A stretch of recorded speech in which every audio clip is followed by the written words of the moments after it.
Yashasvini BBS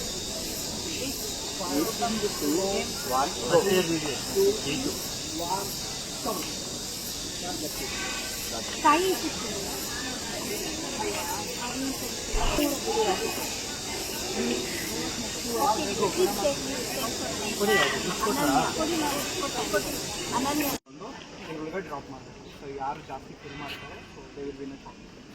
okay 1 second. Okay 3 2 1 ಅಂತೀನಿ start ಮಾಡಬೇಕು. Okay ಒಂದೇ ಕೈ ಯೂಸ್ ಮಾಡಬೇಕು, ಒಂದು 1 ಹ್ಯಾಂಡ್ ಯೂಸ್ ಮಾಡಬೇಕು. ಪಿಕ್ ಮಾಡ್ಬಿಟ್ಟು ಅದೆಲ್ಲ 15 ಸೆಕೆಂಡ್ಸ್ ಟೈಮ್ ಆಗುತ್ತೆ.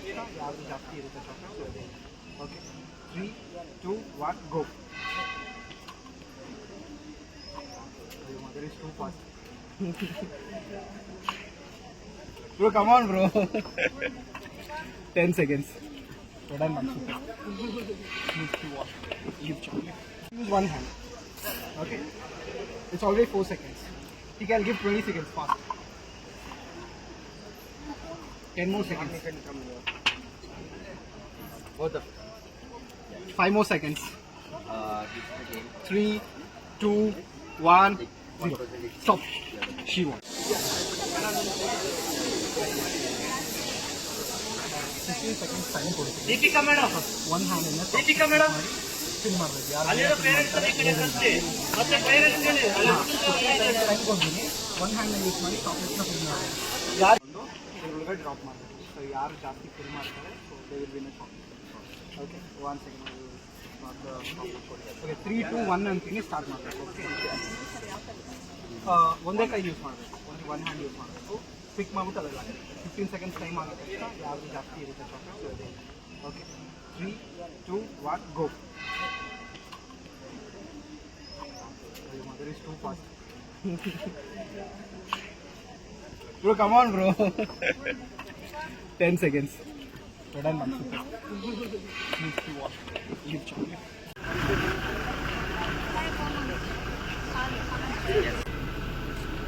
ಮಾನ್ಯರೇ, ನಮ್ಮ ಮುಖ್ಯ ಅತಿಥಿಗಳಾದ ಶ್ರೀ ವೇದವ್ಯಾಸಾಚಾರ್ಯ ಶ್ರೀಶಾನಂದರವರು ಹಾಸನದಲ್ಲಿ 29 ಮಾರ್ಚ್ 1966ರಂದು ಜನಿಸಿದರು.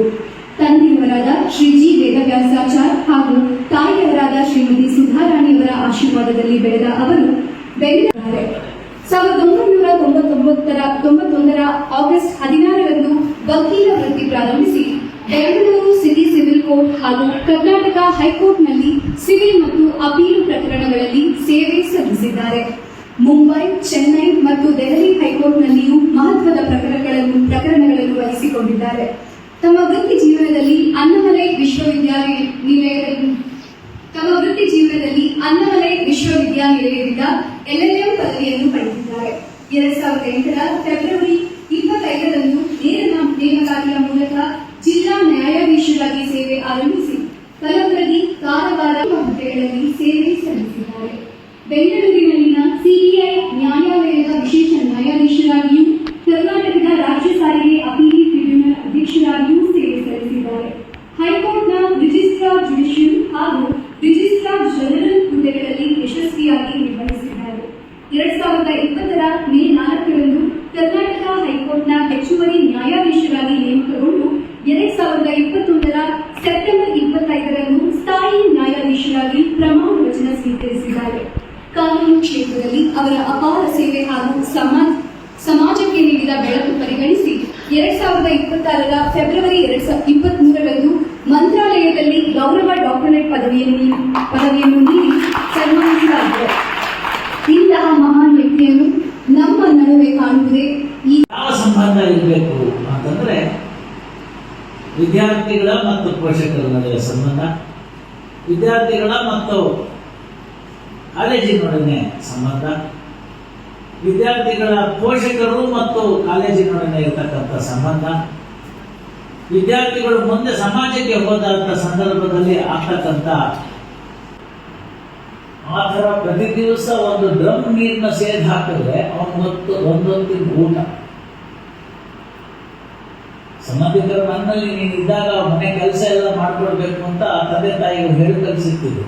ಬೆಟ್ಟಿ ಕೊಟ್ಟು ತಿನ್ಬಾರ್ದು ಅನ್ನೋದನ್ನು ಹೇಳಿರ್ತಿದ್ರು. ನೀರು ಸೇದ್ ಹಾಕಬೇಕು. ಅಲ್ಲಿ ಬಂದಿರತಕ್ಕಂಥ ತೆಂಗಿನ ಮರದ ಗರಿನೋ ಮತ್ತೊಂದು ಕಡ್ಡಿಗಳು ಇನ್ನೊಂದು ಕುರಳೆಗಳು ಇವುಗಳನ್ನೆಲ್ಲ ತಗೊಂಡು ಒಲೆಗೆ ಹಾಕಬೇಕು. ಇದೆಲ್ಲ ಮಾಡಿ ಅವ್ರು ಮಾಡ್ಕೊಂಡಾದ್ಮೇಲೆ ನಾನು ಬಿಟ್ಟು ಇವ್ರಲ್ಲಿ ಊಟ ಮಾಡ್ತಿಲ್ಲ ಅಂತ ಅವ್ರು ಹೇಳಿದಾಗ ಎಲ್ಲ ಕೆಲಸಗಳನ್ನ ಮಾಡಿ ಅದನ್ನ ಜೊತೆಗೆ ಕೊಟ್ಟ ಆದ್ಮೇಲೆ ಸಿಕ್ಕ ಸಮಯದಲ್ಲಿ ಓದಿ ದೊಡ್ಡ ದೊಡ್ಡ ವ್ಯಕ್ತಿಗಳಾಗಿದ್ದಾರೆ ನನ್ನ ಕಣ್ಣಿಂದ ಅಂತವ್ರು ಹಲವಾರು ಜನರು ಕಾಣ್ತಾರೆ. ಸಂಬಂಧಕ್ಕೇನು ಬೇಕಾದಷ್ಟು ಸಂಬಂಧ ಹೇಳ್ತಾ ಹೋಗ್ಬೋದು. ಆ ಸಂಬಂಧ ಅನ್ನೋ ಪದವನ್ನ ಚೆನ್ನಾಗಿ ಇಟ್ಟಿದ್ದಾರೆ ಈ ಕಾರ್ಯಕ್ರಮಕ್ಕೆ, ಅದಕ್ಕೆ ಅವರು ಶ್ಲಾಘನೀಯರು.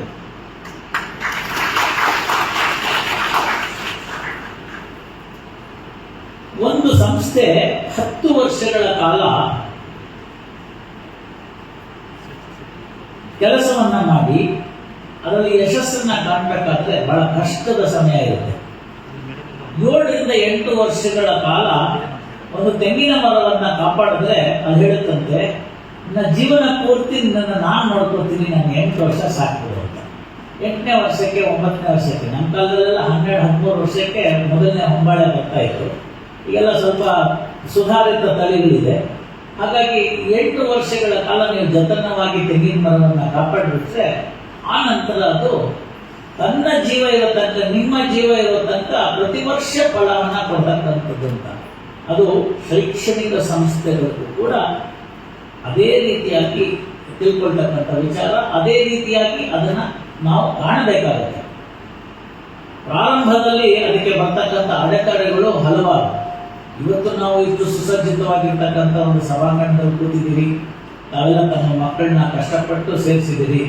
ಬಹಳಷ್ಟು ಜನಕ್ಕೆ ಆಸೆ ಇತ್ತು, ನಮ್ಮ ತಂದೆಯು ನಮ್ಮನ್ನು ಒಳ್ಳೆ ಕಾಲೇಜಿಗೆ ಶಾಲೆಗೆ ಸೇರಿಸಬೇಕು ಅಂತ. ಬ್ರಿಟಿಷರ ಒಂದು ಆಡಳಿತದಲ್ಲಿ ನಾವು ಜರ್ಜರಿತರಾಗ್ಬಿಟ್ವಿ. ನಮ್ಮ ದೇಶದಲ್ಲಿದ್ದಂಥ ಸಂಪತ್ತನ್ನ ಒಳ್ಳೆ ಹೊರಟೋದ್ರು, ನಮ್ಮನ್ನೆಲ್ಲ ಬಡವರನ್ನಾಗಿ ಮಾಡಿದ್ರು, ನಮ್ಮನ್ನೆಲ್ಲ ಗುಲಾಮರನ್ನಾಗಿ ಮಾಡಿದ್ರು. ಹಾಗಾಗಿ 2 ಹೊತ್ತಿನ ಊಟಕ್ಕೆ ಕಷ್ಟ ಇತ್ತು. ಇಲ್ಲಿರೋರ್ನ ಯಾರಾದ್ರೂ ತಂದೆ ತಾಯಿಗಳನ್ನ ಕೇಳಿದ್ರೆ, ಗೋಪಾಲಕೃಷ್ಣ ಅಂತಕ್ಕಂಥ ಅವರ ವಯಸ್ಸಿನವ್ರನ್ನ, ನನ್ನ ವಯಸ್ಸಿನವ್ರನ್ನ ಕೇಳಿದ್ರೆ ಹೇಳ್ತಾರೆ ಅವ್ರ ತಂದೆ ತಾಯಿಗಳು ಪಟ್ಟಂಥ ಕಷ್ಟನ. 2 ಹೊತ್ತು ಊಟ ಸಿಕ್ಕರೆ ಸಾಕಪ್ಪ ಅನ್ನೋ ಪರಿಸ್ಥಿತಿ ಇತ್ತು. ಹಳ್ಳಿಗಳಲ್ಲಿ ಮಕ್ಕಳನ್ನ ಕಾಲೇಜಿಗೋ ಸ್ಕೂಲ್ಗೋ ಸೇರಿಸ್ಬೇಕು ಅಂದ್ರೆ ಈಗಿನ ಥರ hostel, paid accommodation, paying guest ಯಾವುದೂ ಇರಲಿಲ್ಲ. ಸಂಬಂಧಿಕರ ಮನೆಗೆ ಸೇರಿಸ್ಬೇಕಾಗಿತ್ತು. ಆ ಸಂಬಂಧಿಕರ ಮನೆಯಲ್ಲಿ ಅವರು ಈಗಿನ ಥರ ನಲ್ಲಿ ತಿರುಗಿಸಿದ್ರೆ ನೀರು ಬರ್ತಿರಲಿಲ್ಲ, ಬಾವಿಯಿಂದ ನೀರು ಸೇರ್ಬೇಕಾಗಿತ್ತು. ಇಲ್ಲೇ ಕ್ಯಾತ್ಸಂದ್ರ ಅಂತ ತುಮಕೂರು ಹತ್ರ, ನಾವೆಲ್ಲ ಬೆಂಗಳೂರಿನವರು, ನಮಗೆ ನೀರು ಸೇರೋದು ಅನ್ನೋದು ಗೊತ್ತಿರಲಿಲ್ಲ.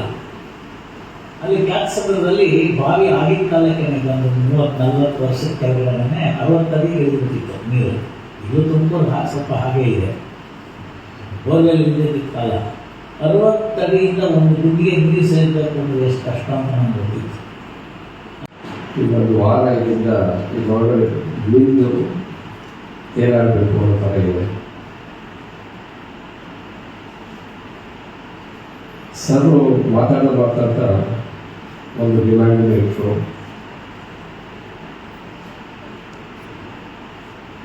ತಂದೆ ತಾಯಿಗಳು ಮಕ್ಕಳನ್ನ ಹೇಗೆ ಜೋಪಾನ ಮಾಡಿಕೊಂಡು ಅವ್ರ ದೇಶಕ್ಕಾಗಿ ಹೇಗೆ ಹೆಮ್ಮೆ ಪುಡಿಯ ಕೊಡಬೇಕು ಅಂತ ಹೇಳ್ತಾ ಅದು ಸ್ವಾರ್ಥ ಅಂತ ಹೇಳಿ ಒಂದು ಒಳ್ಳೆ ಸ್ವಾರ್ಥನೇ ಕೇಳಿದ್ರು ತಂದೆ ತಾಯಿಗಳಿಂದ.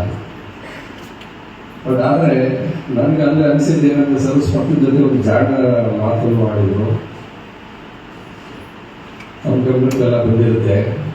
ಸರ್ ಏನು ಕೇಳಿದ್ರು ಅಂತ ಹೇಳಿದರೆ, ನಾನಿವತ್ತು ಬಂದು 2 ಗಂಟೆ ಒಂದು ಸ್ಪೀಚ್ ಕೊಟ್ಟಿದ್ದೀನಿ, ಬಟ್ ಅದು ನನಗೆ ಇನ್ನು 15 ವರ್ಷದ ಸಂಬಂಧ ಬೇಕು ಅಂತ ಹೇಳಿ ರಜತೋತ್ಸವವನ್ನು ಮಾಡಿ ನನ್ನ ಜೊತೆ 15 ವರ್ಷದ ಸಂಬಂಧ ಹೇಳಿದ್ದಾರೆ. ಸೊ ನನಗೆ ಸರ್ ಸ್ವಾರ್ಥಕ್ಕಿಂತ ಹೆಚ್ಚಾಗಿ ಭಾಳ ಬುದ್ಧಿವಂತರು ಅಂತ ಹೇಳಿ ನನಗೆ ಅನಿಸ್ತು. ಹಾಗಾಗಿ ನನಗೆ ಭಾಳ ಖುಷಿ ಕೊಡ್ತು. ಈ ರೀತಿ ಸಂಬಂಧ ಬೆಳೆಸುವಂಥ ವಿಶೇಷವಾದ ಅತಿಥಿಗಳು ನಮಗೆ ಇಲ್ಲಿಂದಲೇ ಹೀಗೆ ಶುರುವಾಗಲಿ. ಸರ್ ಅದಕ್ಕೆ ಒಂದು ದಾರಿ ಒಂದು ವೇದಿಕೆ ಹಾಕಿಕೊಟ್ಟಿದ್ದಾರೆ. ಸೊ ಮೊದಲಿನ ಆಶೀರ್ವಾದ ನಮ್ಮ ಕಾಲೇಜಿನ ಮೇಲಿರಲಿ. ಇಂಥ ಅತಿಥಿಗಳು ನಮ್ಮ ಕಾಲೇಜಿಗೆ ಬರ್ತಾ ನಮಗೆ ಇನ್ನಷ್ಟು ಹೆಚ್ಚು ಶಕ್ತಿಯನ್ನು ಕೊಡಲಿ ಅಂತ ಹೇಳ್ತಾ ನನ್ನ ಮಾತು